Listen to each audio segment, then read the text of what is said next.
حوصلہ تے وہی تیری ڈھالے فکر نہ۔ ابھی ہم بات کریں گے عالمگیر جنگ کے بارے میں۔ عزیز خدا کے لوگوں، یورپ کے اندر 10 ممالک نے مل کر ایک بلاک بنایا ہے، اور ان 10 ممالک کا ایک ہی ویزا چلتا ہے، اور اسے ملٹی میڈیا ویزا کہا جاتا ہے، اور ان ممالک میں ایک ہی بات ہوتی ہے۔ لیکن اب 10 اسلامی ممالک مل کر بلاک بنائیں گے، اور پھر ان دنیا کے 20 بادشاہوں کے درمیان ایک عالمگیر جنگ کا آغاز ہوگا۔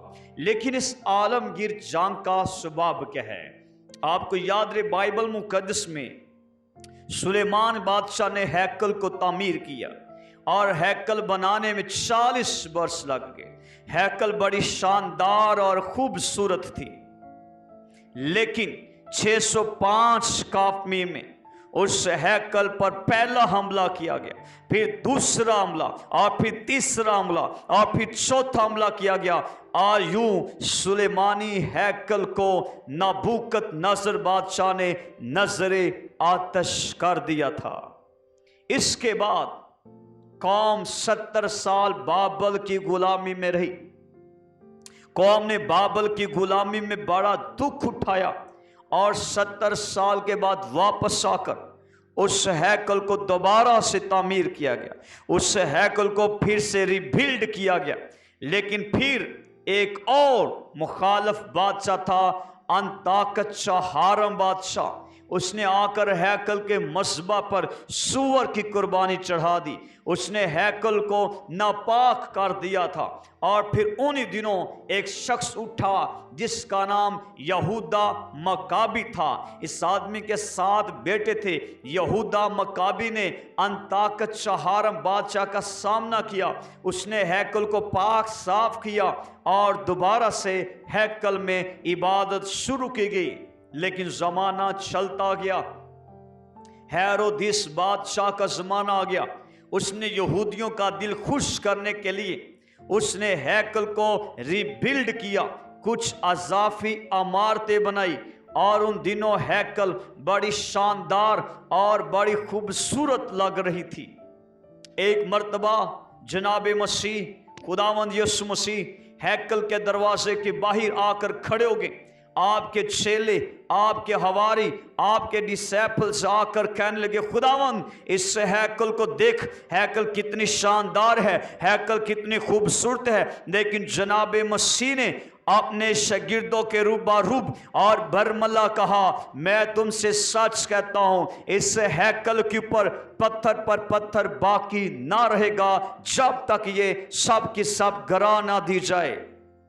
خداوند یسوع مسیح کے یہ الفاظ ان کی پیشن گوئی تھی، اور وقت آنے پر 70 سن عیسوی میں روم کے جرنیل تیتس نے اس ہیکل پر حملہ کیا، اور اس نے ہیکل کو آگ لگا دی، ہیکل کو نظر آتش کیا گیا، اور ہیکل کو بالکل ڈسٹروئے کر دیا گیا، ہیکل کو بالکل برباد کر دیا گیا۔ اور اس کے بعد اسلامی بادشاہ صلاح الدین ایوبی اس سرزمین پر پہنچا، اور صلاح الدین ایوبی نے جا کر پھر اس ہیکل کے اندر ہل چلا دیا، اور ہیکل بالکل برباد ہو چکی تھی۔ اور پھر اس ہیکل کے بیرونی صحن میں ایک مسجد تعمیر کی گئی جس کا نام مسجد اقصی ہے۔ میرے عزیزو، آج دین یہود کے پاس ہیکل نہیں ہے، عبادت کرنے والی وہ مقدس جگہ نہیں ہے۔ آج صرف ایک دیوار ہے، اور اسے دیوار گریا کہا جاتا ہے، اسے دیوار نوح کہا جاتا ہے۔ ہر سال تمام یہودی یوم کفارہ کے موقع پر اس دیوار کے پاس کھڑے کر روتے رہتے ہیں، آنسو بہاتے رہتے ہیں، کب انہیں ہیکل ملے، کب وہ مذبح بنائے، اور کب وہ قربانیاں چڑھائیں۔ یہودی بڑے سالوں سے پوری کوشش کر رہے ہیں کہ ہیکل کو دوبارہ اپنے قبضے میں لیا جائے۔ ان کی پوری کوشش ہے کہ وہ ہیکل دوبارہ سے ریبلڈ کریں، لیکن جب وہ اس مسجد پر حملہ کریں گے، جب اس مسجد کو ڈھانے کی کوشش کریں گے، تو یہ دنیا میں ایک بہت بڑی جنگ کا آغاز ہوگا، کیونکہ اس وقت دین یہود یہ دعویٰ کرتے ہیں کہ یہ جگہ مقدس ہماری ہے، اور دین اسلام کے ماننے والے وہ یہ دعویٰ کرتے ہیں یہ جگہ مقدس ہماری ہے، اور مسیحی اس بات کے دعوے دار ہیں کہ یہ جگہ مقدس ہماری ہے۔ اور یہ دنیا کے 3 بڑے مذاہب اس ایک جگہ کی وجہ سے جھگڑا کریں گے، اور ان کا یہ جھگڑا اور ان کی یہ لڑائی یہ دنیا کی تیسری اور آخری ایک بہت بڑی جنگ بن جائے گی، جس سے عالمگیر جنگ کہا جاتا ہے۔ لیکن اس عالمگیر جنگ کے دوران جب قتل و غارت ہو رہی ہوگی، تو انہی دنوں ہمارا منجی خداوند یسوع مسیح آسمانوں سے نزول فرمائے گا، اور وہ آ کر اپنی کلیسیا کو، اپنے چرچ کو آسمان پر لے جائے گا۔ یاد رکھیں متی کی انجیل 24واں باب 40 سے 41 آیت میں خداوند یسوع مسیح نے کہا کہ اس دوران 2 آدمی کھیت میں کام کرتے ہوں گے، ایک لے لیا جائے گا اور ایک چھوڑ دیا جائے گا۔ یہ جو لے لیا گیا ہے یہ بیپٹائز ہے، یہ بپتسمہ یافتہ ہے، یہ بائبل پڑھنے والا ہے، یہ دعا کرنے والا ہے، اور یہ روزہ رکھنے والا ہے، ہولینس کا ایکسپیرینس کرنے والا ہے، یہ مقدسین میں شامل ہے، یہ آسمان پر چلا جائے گا۔ لیکن جو زمین پر رہ گیا ہے یہ گنہگار ہے، یہ بدکار ہے، یہ مکار ہے، نہ راستے کی راہ پر چلنے والا ہے، اور یہ زمین پر رہ جائے گا۔ پھر خداوند یسوع مسیح نے کہا کہ اس وقت 2 عورتیں چکی پیستی ہوں گی، ایک عورت لے لی جائے گی اور ایک چھوڑ دی جائے گی۔ جو عورت لے لی گئی ہے وہ راست باز ہے، رائچنس ہے، ایماندار ہے، عبادت کرنے والی، پاک کلام پڑھنے والی، مسیح کی گواہی دینے والی، مسیح کا چرچا کرنے والی، مسیح کے نام کا پرچار کرنے والی، یہ آسمان پر جائے گی۔ لیکن جو زمین پر رہ گئی ہے یہ ایک لاپرواہ خاتون ہے، اس نے بپتسمہ نہیں لیا، یہ دعا نہیں کرتی، یہ بائبل نہیں پڑھتی، یہ چرچ نہیں جاتی، اس لیے زمین پر رہ جائے گی۔ اس عالمگیر جنگ کے دوران ایک نیوز آئے گی کہ فلاں فلاں شہر سے اتنے لوگ غائب ہو گئے ہیں، اور جب یہ لوگ غائب ہو رہے ہوں گے تو جو بدقسمتی سے رہ جائیں گے وہ سمجھ جائیں گے کہ کلیسیا آسمان پر چلی گئی ہے، اور جب کلیسیا آسمان پر اٹھائی جائے گی اس حالت کو چرچ کا ریپچر کہا جاتا ہے۔ جب کلیسیا آسمان پر اٹھائی جا رہی ہوگی اور اس وقت آسمان پر ایک جنگ ہوگی، یہ فضائی جنگ ہے، اور مائیکائیل خدا کے مقدس ترین مقام سے نکلتا ہے، اور اس کے ساتھ خدا کے فرشتے ہیں، اور وہ آ کر خلا کے اندر، وہ آ کر ایٹماسفیئر کے اندر، وہ آ کر ان بادلوں کے اندر جسے عالم فلک کہا جاتا ہے، ابلیس سے جنگ لڑے گا، اور مائیکائیل ابلیس کو، شیطان کو اور اس کے فرشتوں کو مارے گا، اور شیطان زمین پر گر پڑے گا۔ یہ ایک فضائی جنگ ہوگی، نیچے زمین پر بھی جنگ ہو رہی ہے اور اوپر آسمان پر بھی جنگ ہو رہی ہے۔ مکاشفہ کی کتاب 12واں باب 7ویں آیت نوٹ کریں، پھر مکاشفہ کی کتاب 12واں باب 7ویں آیت سے 9ویں آیت نوٹ کریں، اور لکھا ہے شیطان آسمان سے گرایا جائے گا۔ مکاشفہ 12واں باب 9ویں آیت پڑھیں، پھر لکھا ہے وہ آ کر سمندر کے کنارے کھڑا ہوگا۔ مکاشفہ 13واں باب پہلی آیت لکھا ہے وہ اژدہا آ کر سمندر کے کنارے کھڑا ہو گیا، اور یہ جو سمندر ہے یہ قوموں کو، قبیلوں کو، امتوں کو، دنیا کو ظاہر کرتا ہے، لیکن جو سمندر کا کنارہ ہے وہاں پر ریت کا ہے، اور ریت کے اوپر اژدہا کھڑا ہو جائے گا، اور یہ ریت جو ہے یہ یہودی قوم کو ظاہر کرتی ہے۔ یاد کریں خدا نے ابراہیم سے کہا تھا کہ اگر تو ستاروں کو گن سکتا ہے تو گن لے، اور سمندر کی ریت کے ذروں کو گن سکتا ہے تو گن لے، تیری اولاد آسمان کے ستاروں اور سمندر کی ریت کے برابر ہوگی۔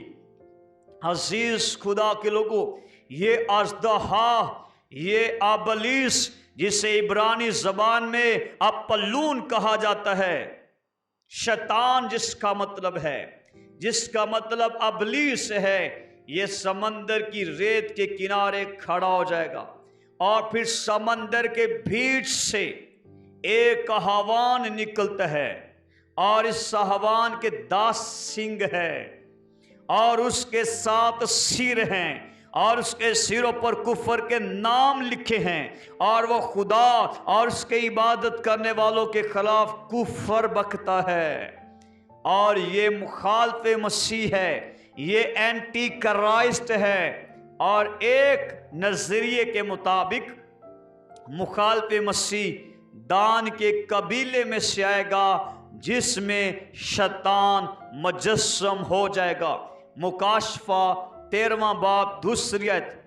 اور جب یہ 20 بادشاہوں کے درمیان جنگ ہو رہی ہوگی تو اس عالمگیر جنگ کے دوران 10 بادشاہ مر جائیں گے اور پھر 10 بادشاہ بچ جائیں گے، اور یہ جو 10 بادشاہ مر گئے ہیں یہ اس حیوان کے سر پر زخم کاری لگتا ہے، اور یہ 10 جو بادشاہ بچ گئے ہیں یہ اس حیوان کے 10 سنگ ہیں۔ مکاشفہ 13واں باب 1 آیت۔ جو گھڑی بھر کے واسطے اس کے ساتھ بادشاہی کریں گے۔ مکاشفہ کی کتاب 17واں باب اس کی 12ویں آیت نوٹ کریں۔ پھر اس حیوان کے زخم کاری لگتا ہے، مطلب ان 10 بادشاہوں میں بھی اتفاق نہیں ہوگا۔ اور اس کے بعد ایک اور حیوان ہے جو زمین سے نکلتا ہے، یہ برے کا سا روپ رکھتا ہے اور برے کی طرح اس کے 2 سنگ ہیں، اور اس حیوان کے جو 2 سنگ ہیں سیاست اور مذہب کو ظاہر کرتے ہیں۔ یہ ایک ایسا شخص ہوگا جو سیاست بھی رکھے گا اور مذہب بھی رکھے گا۔ مکاشفہ 13واں باب اس کی 11ویں آیت۔ اور یہ ایک جھوٹا نبی ہے اور وہ ایک یہودی ہوگا، اور اس کے بعد یہ ایک بت بنائے گا اور وہ بت میں روح پھونکے گا اور وہ بت زندہ ہو جائے گا۔ لوگ اس کے پیچھے پیچھے جائیں گے اور اس کی پرستش کریں گے، اور وہ لوگوں کو عجیب ترین نشان دکھائے گا، آسمان سے آگ نازل کر کے دکھائے گا، آدمیوں کی گردنیں کاٹے گا اور گردنیں جوڑ کر دکھائے گا۔ لوگ حیران ہو جائیں گے، لوگ اس کے پیچھے پیچھے چلیں گے۔ پھر وہ غلاموں پر، آزادوں پر، امیروں پر، غریبوں پر ان کے دائیں ہاتھ اور ان کے ماتھے پر ایک ایک چھاپ کرے گا اور اعلان کرے گا کہ جس کے یہ چھاپ لگی ہے وہ چیز خرید سکتا ہے، وہ چیز بیچ سکتا ہے، وہ سفر کر سکتا ہے، وہ کہیں آ سکتا ہے، وہ کہیں جا سکتا ہے، لیکن جس کے چھاپ نہیں لگی وہ نہ سفر کر سکتا ہے، نہ چیز بیچ سکتا ہے، نہ چیز خرید سکتا ہے۔ ایسا انسان بل بلا کر مر جائے گا، مارے بھوک کے، مارے پیاس کے، کیونکہ مہنگائی بہت زیادہ ہو جائے گی۔ انسان مجبور ہوگا، لیکن سٹیمپ لگوانے والے وہ لگوائیں گے اور زیت اٹھائیں گے۔ لیکن ایماندار اس وقت بھی اپنے ایمان کا اظہار کریں گے، وہ اپنی آنکھوں کے سامنے اپنے بچوں کو مرتے دیکھیں گے لیکن وہ مسیح کا انکار نہیں کریں گے، وہ مسیح کے پیچھے پیچھے چلیں گے۔ وہ کہیں گے ہماری جانوں کے نذرانے حاضر ہے، لیکن اے ابلیس، اے شیطان، ہم تیری مہر نہیں لگوا سکتے۔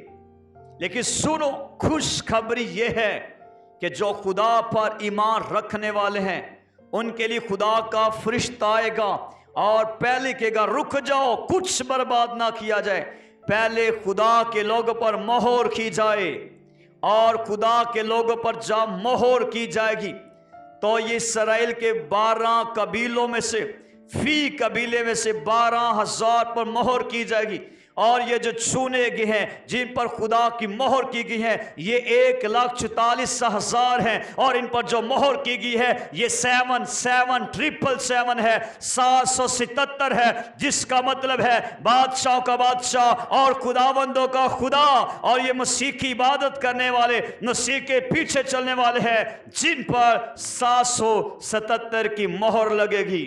یہ خدا کے لوگ ہیں، لیکن جو 666 کی چھاپ لینے والے ہیں انہیں سزا ملے گی۔